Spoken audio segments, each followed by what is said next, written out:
Para todos. De las personas que nos acompañan hoy, ¿quiénes estuvieron en el estudio anterior? Es decir, donde comenzó esta parte de acción de los espíritus en los fenómenos de la naturaleza. Siempre vinieron bastantes, qué bueno. ¿Y qué podemos recordar de ese estudio? ¿Qué pudimos concluir o qué recordamos de esas preguntas? Recordamos que sí hay una influencia espiritual en los fenómenos de la naturaleza, pero tiene una justificación y hacía referencia. No se cae en la hoja de un árbol, sino la voluntad de nuestro Padre. Efectivamente, todo está bajo el control de Dios. ¿Alguien más tiene otra opinión acerca del estudio anterior? Algo que recordemos, ¿no? Bueno, entonces vamos a continuar con las preguntas 538 a la 540. Todos sabemos que los fenómenos de la naturaleza son aquellos eventos en los cuales no interviene la mano del hombre directamente, ¿sí? Entonces, conocemos aquellos fenómenos que son luminosos, como las auroras boreales, el arco iris, fenómenos astronómicos como el eclipse, ¿sí? También fenómenos como los que vemos allí, los relámpagos. En Venezuela hay un fenómeno que se produce que se llama el relámpago del Catatumbo y se caracteriza porque genera en promedio 28 descargas eléctricas cada 7 minutos. Entonces es algo sorprendente y nos maravillamos de todos estos tipos de fenómenos. También al sudeste de Turquía, unas cascadas que al caer generan un color blanco, blanquecino, y es llamado como castillo de algodón.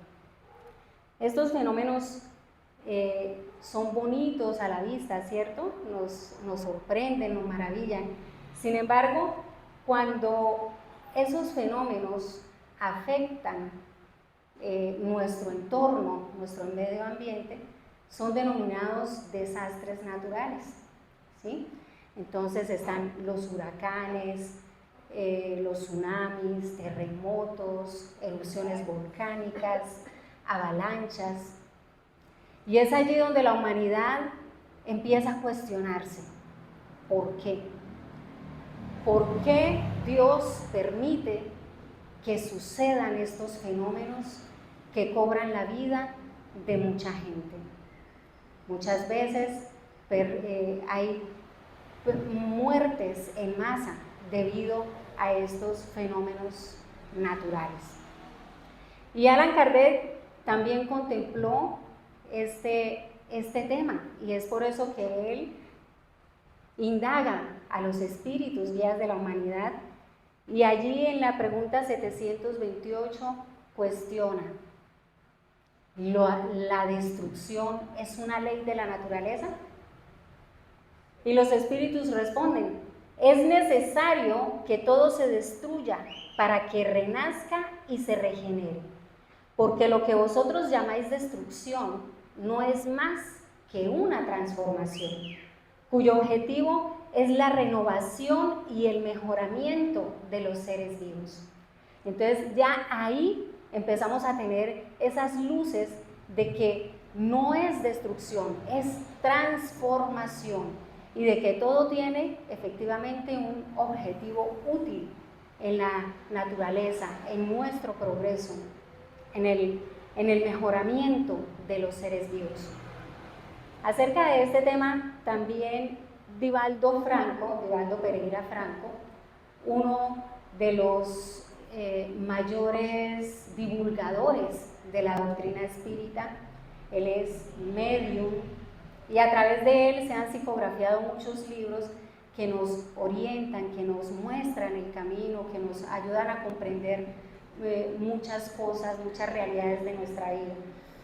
Además de ser ejemplo también de bondad a través de la obra social que él maneja allí en Brasil, la Mansión del Camino, un lugar en el cual da protección, da estudio, alimento a muchos niños desamparados.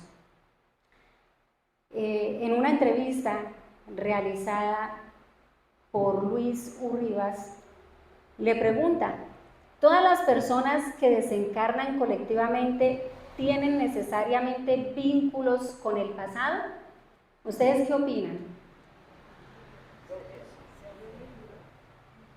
¿Sí? ¿Por qué?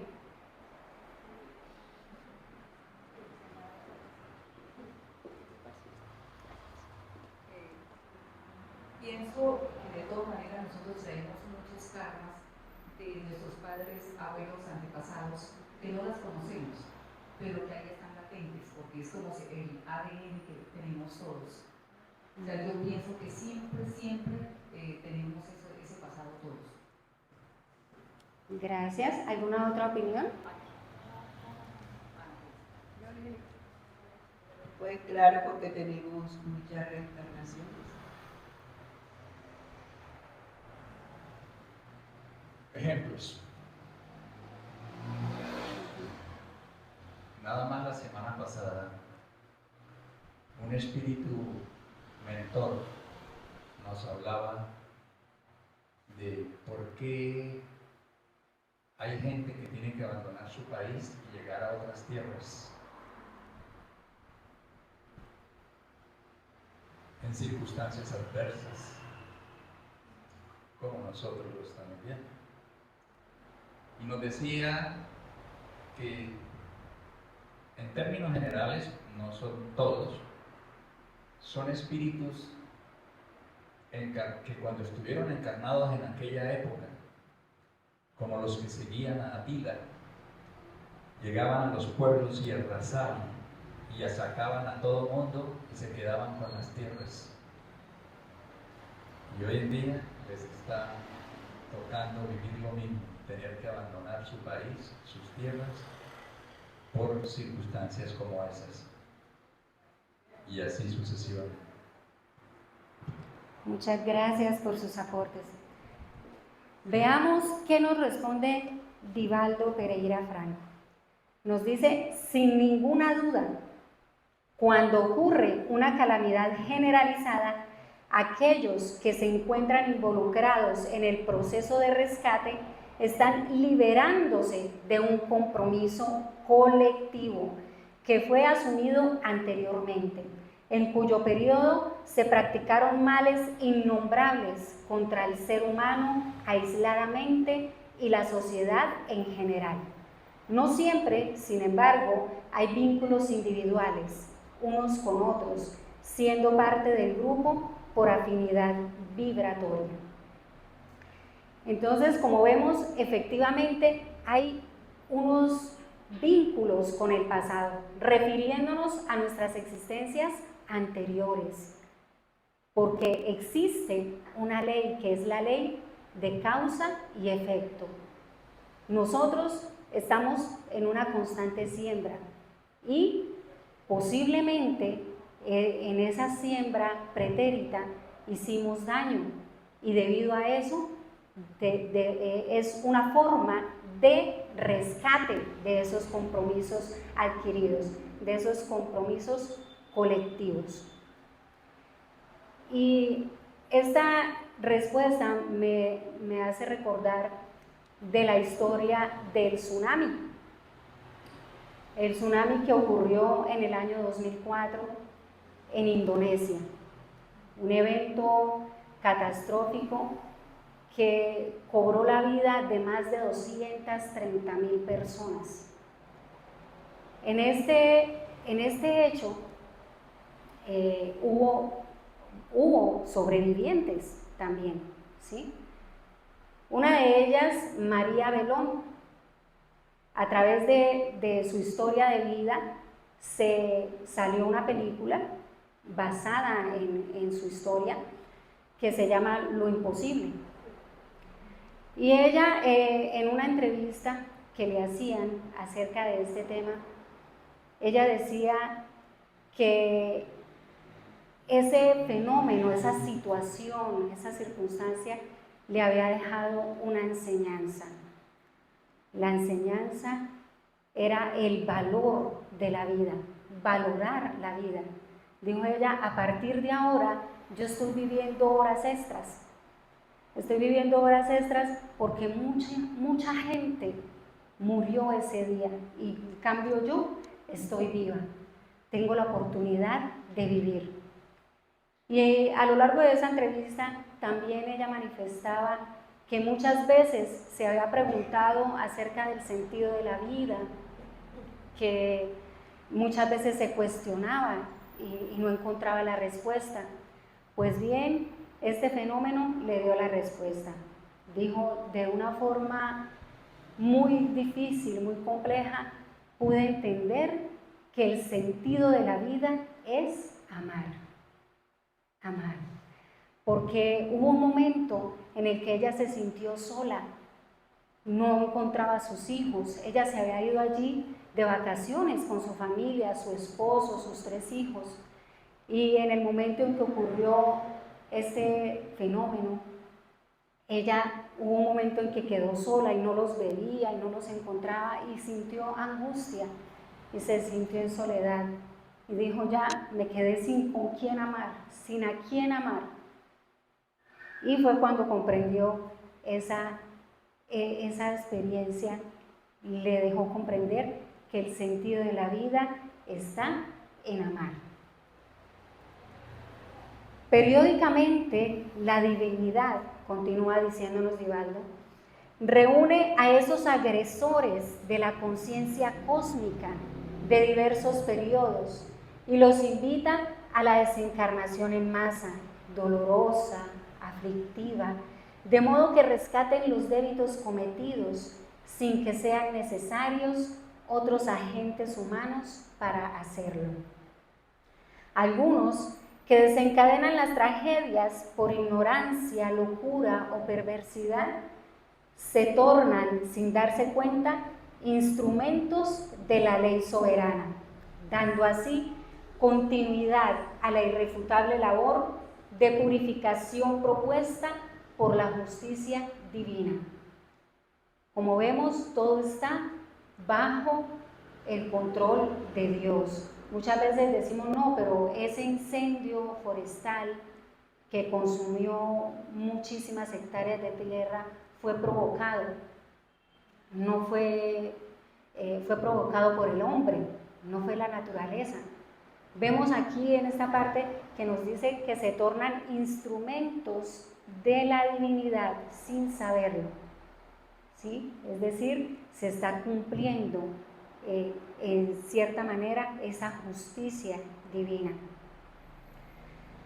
Y debido a que también esas catástrofes en las que mueren en masa muchas personas es no solo comparado con las eras cristianas donde se hizo mucho daño a quienes eran cristianos, sino también durante las diferentes épocas en los diferentes roles que desempeñan, por ejemplo, funcionarios del gobierno, inquisidores, en fin, cuando se ha causado mucho daño a multitud, estamos llamados a rescatar de esa manera, por haber causado un gran daño en gran número.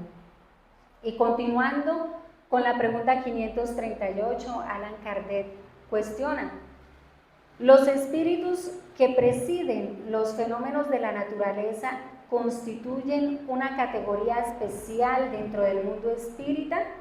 ¿Son seres aparte o espíritus que han estado encarnados como nosotros? ¿Ustedes qué opinan? ¿Serán seres aparte? ¿No? Bueno, veamos qué nos dicen los espíritus.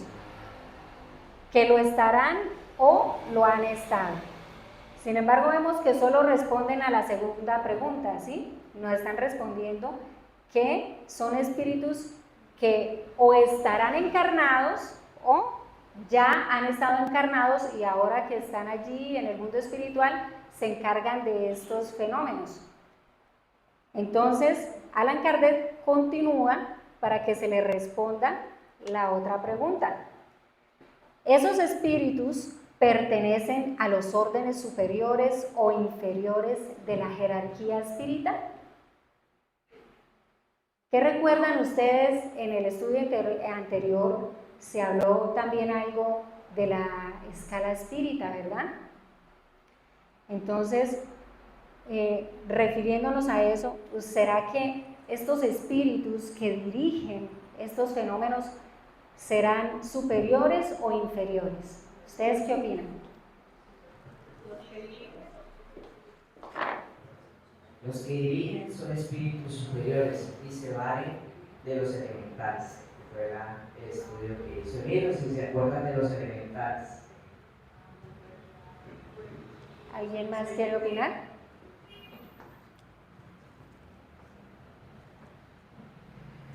Como dice Ludwig, nada se puede sin el amor de Dios y sin el permiso de Jesús.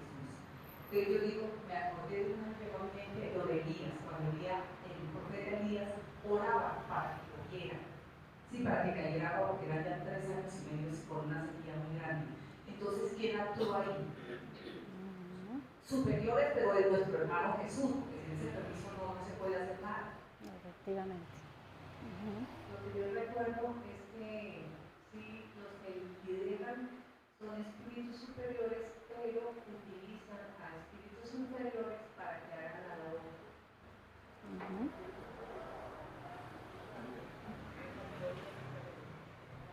Sí, hay que aclarar lo de inferiores, ¿no? Es decir, ser un espíritu poco evolucionado no significa ser un espíritu malo. Esa inferioridad hace referencia a un grado evolutivo inferior, por el que nosotros pasamos, por el que los espíritus superiores pasaron también. Efectivamente. Veamos ahora qué nos responden los espíritus.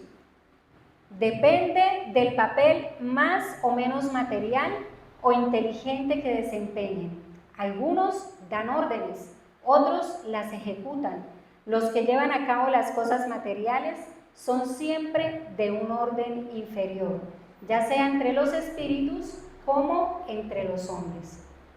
Entonces, similar a la imagen que vemos allí vemos quienes están dirigiendo y otros a su cargo están obedeciendo esas órdenes y están realizando el rompecabezas, ¿verdad? También otro ejemplo que podemos ver en la cotidianidad puede ser cuando un arquitecto planifica, ¿cierto? Realiza una planeación de la construcción de un edificio y a su cargo está el maestro de obra, quien a su vez tiene ayudantes. Entonces los ayudantes son los que finalmente van a pegar el ladrillo, en fin, y el maestro lo va a dirigir. Así sucede con estos fenómenos, hablándolo desde el punto espiritual, ¿sí? Están a cargo de esos espíritus elevados que se valen de aquellos menos evolucionados para poder ejercer esa influencia sobre la naturaleza, sobre la materia. Y es importante entonces que nos dirijamos a la escala espírita, a recordar un poco esa escala de los espíritus que la encontramos en la pregunta número 100, donde nos habla que los espíritus se clasifican de acuerdo a su nivel evolutivo. Y es así que es como una pirámide. Allí en la cúspide tenemos a los espíritus puros. Luego tenemos en el medio a los espíritus buenos y en la base tenemos a los espíritus imperfectos. Los espíritus imperfectos son los espíritus de tercer orden y su característica es el predominio de la materia sobre el espíritu, propensión al mal. En este orden de espíritus, como lo decía Mirio, no es necesariamente que sean espíritus simplemente malos, tendientes al mal. También encontramos espíritus neutros, es decir, que no hacen ni bien ni mal, y debido a eso son espíritus imperfectos, porque no, así como no practican el mal, tampoco producen ningún bien. Los espíritus buenos, su característica es el predominio del espíritu sobre la materia.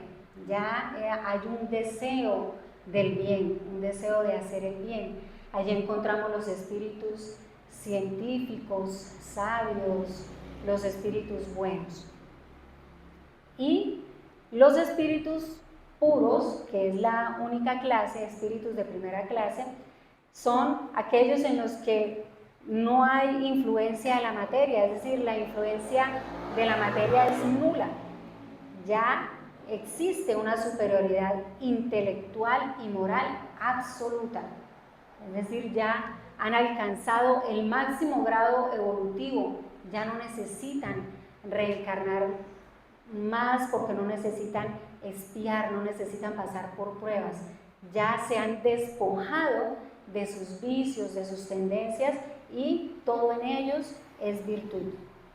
Entonces, qué bueno que podamos recordar que entre esos órdenes hay una infinidad de matices,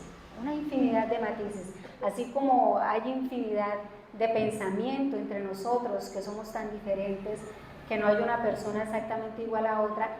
Asimismo ocurre en la espiritualidad, hay una gran infinidad de matices entre esos tipos de espíritus.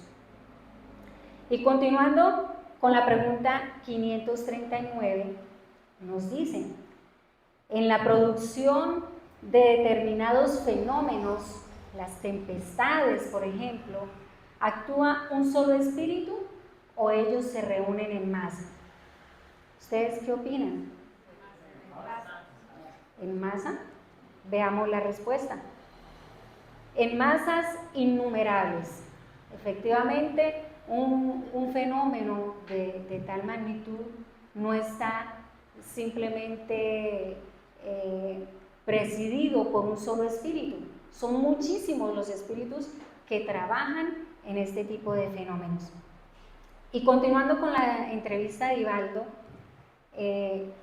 le dice Luis, recordamos al espíritu André Luis en el libro Nuestro Hogar, narrando sobre la preparación del plano espiritual para una gran tragedia, que sería la Segunda Guerra Mundial. ¿Podría narrarnos cómo los espíritus actúan desde el otro lado de la vida ante estos hechos? Y Divaldo responde: bajo el comando de espíritus nobles y sabios, verdaderos ingenieros siderales que planean los sucesos de cualquier matiz en el planeta terrestre, aquellos cooperadores son incumbidos de realizarlos, de la misma forma que sucede en nuestra sociedad, en lo concerniente al progreso individual y al de las masas. Entonces hay verdaderos ingenieros siderales preparando, estudiando las leyes de la naturaleza para poder efectuar este tipo de fenómenos que se van a presentar. Después de estudiar las necesidades de aquellos que estarán incluidos en la depuración a través del flagelo destructivo, elaboran las acciones utilizándose de los fenómenos geológicos, como en el caso del tsunami. Otros, de naturaleza diversa, incendios, conflictos armados, guerras, accidentes colectivos, o se responsabilizan de su resultado atendiendo de ese modo a los objetivos de la evolución. Es decir, todo está enmarcado con un objetivo, con un propósito útil a nuestras necesidades evolutivas.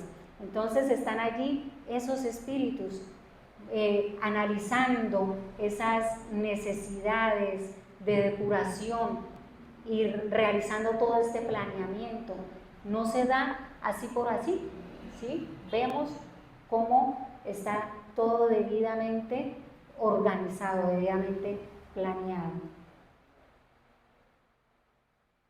En la pregunta 540 nos dice: los espíritus que ejercen una acción sobre los fenómenos de la naturaleza obran con conocimiento de causa en virtud de su libre albedrío o por un impulso instintivo o reflexivo.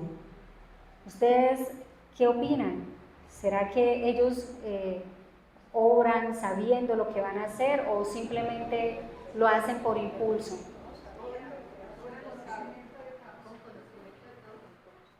¿Con conocimiento de causa? ¿Alguna otra opinión? Algunos sí, otros no. Veamos qué nos responden los espíritus.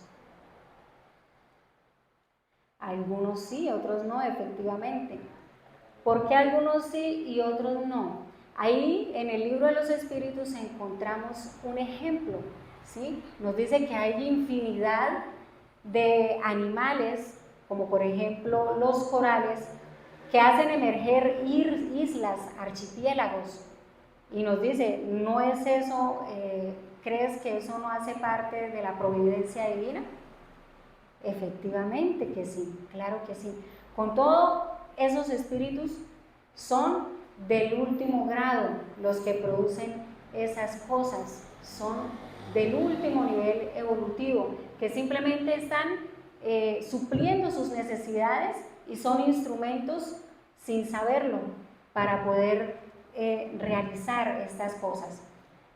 Pues bien, del mismo modo, los espíritus más atrasados son útiles al conjunto, mientras se ejercitan para la vida, antes de tener plena conciencia de sus actos y de su libre albedrío. Obran sobre determinados fenómenos cuyos agentes son sin saberlo. Es decir, aquellos espíritus menos evolucionados están obrando, pero no tienen conciencia de ello, mientras que los espíritus más evolucionados están a cargo de esos fenómenos, dirigiéndolos y planificando de acuerdo a las necesidades evolutivas del planeta. Y continúa los espíritus diciéndonos: primero ejecutan, más tarde, cuando su inteligencia se encuentre más desarrollada, darán órdenes y dirigirán las cosas del mundo material. Más tarde aún podrán dirigir las cosas del mundo moral. ¿Qué ejemplo se nos viene a la mente de un espíritu que haya venido a dirigir las cosas del mundo moral? Jesús, ¿cierto? Efectivamente. Entonces, pero la evolución no da saltos. Eso es paso a paso. Debemos trabajar cada día por ese mejoramiento, por esa reforma íntima, para ir avanzando en ese proceso evolutivo, para hacernos merecedores de poder dirigir tanto las cosas del mundo material como las del mundo moral, ¿verdad? Así todo sirve, todo se eslabona en la naturaleza, desde el átomo primitivo hasta el arcángel, pues él mismo comenzó en un átomo. Admirable ley de armonía, cuyo conjunto vuestro espíritu limitado no puede captar aún. Todo está en una armonía, en una sincronía. Y posiblemente en este momento no tengamos las capacidades intelectuales de poder comprender este tipo de fenómenos más a fondo. Pero algún día, nos dice, algún día, cuando ya estemos un poco más avanzados, podremos llegar a comprender mejor estas cosas. Y continuando con la entrevista de Evaldo Franco, le pregunta, ¿cómo ve la acción solidaria y ayuda humanitaria de los países desarrollados ante el sufrimiento de los países afectados? La humanidad está constituida por espíritus en estados primarios, pero también por aquellos que ya alcanzaron un estado más elevado de evolución y que constituyen ejemplos que arrastran a las multitudes. Es natural, por tanto, que todos los pueblos se unan y se ayuden recíprocamente, ya que esos fenómenos dolorosos volverán a ocurrir, posiblemente más severos, exigiéndonos cuidados y atención. Muchas veces, después de una catástrofe en la que se ha perdido muchas vidas a causa de un terremoto, de un tsunami, acuden en masa también las ayudas, las personas solidarias. Vemos cómo se movilizan naciones, países, para propender que lleguen ayudas humanitarias allí, a los lugares donde han ocurrido estos desastres. Entonces, también es un medio para ejercitar en el hombre esa solidaridad, esa ayuda, esa preocupación por el otro, ese sentimiento de entender que somos hermanos y necesitamos esa cooperación, esa ayuda mutua, ¿verdad? Entonces, de eso malo, de eso negativo, surge muchas veces un bien. Negativo porque lo vemos con los ojos materiales, pero cuando comprendemos que somos espíritus viviendo una experiencia material, que comprendemos que nuestro espíritu sobrevive a la muerte del cuerpo, tenemos ese consuelo y esa comprensión más real del verdadero significado de la vida. Se reconoce la madurez espiritual de un pueblo por sus sentimientos de fraternidad, de solidaridad humana, y no solamente por sus conquistas científicas y tecnológicas, que aunque auxilien mucho, no impiden que ocurran flagelos destructores de este y de otros aspectos. Efectivamente, se ve reflejado en la sociedad esa madurez espiritual.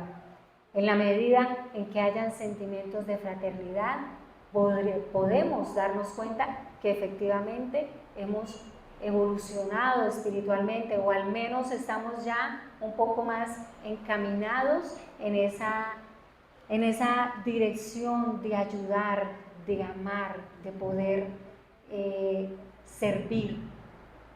Y muchas veces cuando ocurren estos desastres naturales en los cuales hay sobrevivientes, es precisamente porque a ellos no les correspondía sufrir esta prueba, no les correspondía partir a la espiritualidad aún. Y es por eso que esas personas renuevan su vida. Ha generado esa situación un impacto positivo para un cambio, para una transformación, porque empiezan a ver la vida desde otro punto de vista, un punto más abierto. Entonces es como una advertencia que se hace a esas personas. ¿Para qué? Para que hagan un alto en el camino, para que evalúen lo que están haciendo con sus vidas y puedan de esa manera transformarse. ¿Será que nosotros necesitamos de un fenómeno para poder despertar? ¿Ustedes qué piensan? ¿Necesitaremos que ocurra, que nos ocurra algo personalmente, que nos veamos víctimas de algún fenómeno natural para poder realizar un cambio en nuestras vidas? ¿Ustedes qué opinan?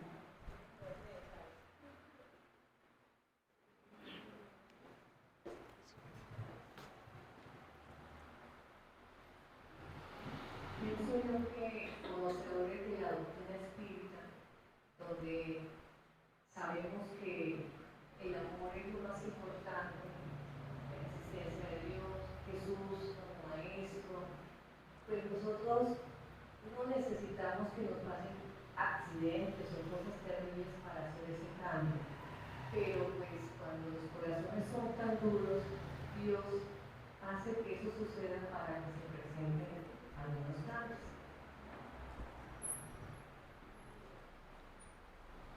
Efectivamente, muchas gracias por su participación. No es necesario que nosotros tengamos que vivir y sufrir estas situaciones.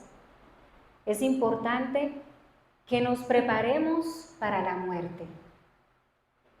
En el libro Reencuentro con la vida, psicografiado por Divaldo Pereira Franco, por el espíritu Manuel Filomeno de Miranda, encontramos una linda lección acerca de este tema. Y nos dice: nadie deshonra las leyes universales sin que sea convocado a rehabilitarse. De esta manera, es indispensable que todos los viajeros de la senda material cumplan con el deber de pensar en la muerte, en la manera como la enfrentará, en los recursos de que disponen, en el desapego para con los denominados bienes materiales, a fin de que se preparen conscientemente, porque se desencarna según se reencarnan, con el patrimonio moral invisible y esencial. Qué lección tan linda encontramos en este libro. Y efectivamente, nosotros actualmente, gracias al olvido del pasado, no recordamos nuestros compromisos pretéritos. No sabemos en qué circunstancias vayamos a partir. Muchas veces vemos estos desastres naturales como un hecho aislado. Allí no me toca, no me corresponde, lo vivieron allá, lo vivieron allí. Pero desconocemos si en algún momento esa situación nos va a tocar vivirla a nosotros. Que no nos sorprenda la muerte, queridos hermanos, que estemos preparados para ella, que podamos cada día prepararnos para esa partida inevitable, sea de la forma que sea, como vayamos a partir, pero que nos vayamos con ese patrimonio moral, con esos recursos morales que son los que realmente cuentan: el amor, el servicio, el perdón, la mejora. Entonces, si tenemos algo que perdonar, perdonemos, hagámoslo. Si tenemos necesidad de amar más, démonos en amor, entreguémonos en amor por el necesitado. Si aún hoy desconocemos el servicio, busquemos la forma de llegar al necesitado a servir. Porque en cualquier momento nos encontraremos con la patria espiritual, que es donde se desenvuelve la verdadera vida. Muchas gracias.